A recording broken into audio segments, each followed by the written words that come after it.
Understanding the political spectrum. When we look at the political spectrum, there are several things we can look at. Today I would like to explain how the political spectrum appears when we talk about political change. We can often compare and contrast ideologies based on their desire for change or their resistance to change. To begin with, let's create our continuum.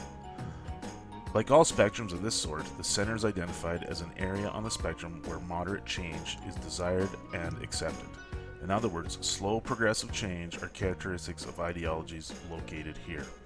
In our class, we would call this modern liberalism.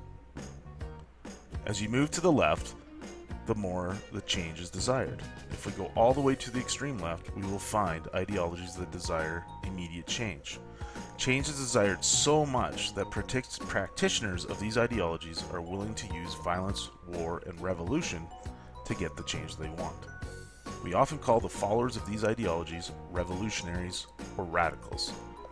Our best example of an ideology such as this is Marxism. Karl Marx called for a violent overthrow of the bourgeoisie by the proletariat. In other words, if the poor wanted to change their condition, the only way that will work is to rise up and take control over society using violence. Marx's plea to the people: workers of the world, unite. You have nothing to lose but your chains. If we look at the extreme right of the spectrum, we will find ideologies that oppose change so much that they are willing to use force and violence to stop that change. These ideologies would be described as reactionary.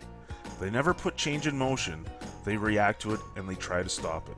In fact, the only change they would accept would be a return to previous golden years, or what they would describe as a return to greatness.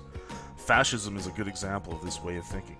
Italian fascist Benito Mussolini wanted to recreate the glory of the Roman Empire. And German fascist Adolf Hitler wanted to restore Germany to its former greatness. The use of violence was common in both these fascist regimes.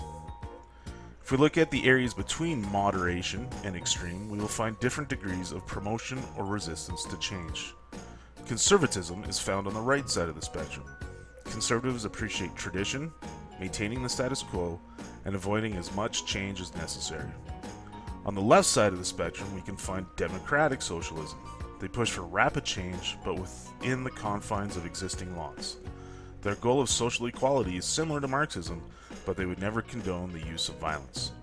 Comparing the desire for political and social change is an effective way to see the ideological differences between political parties, people, and even countries.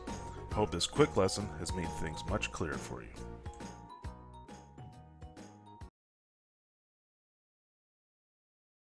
Created using Powtoon.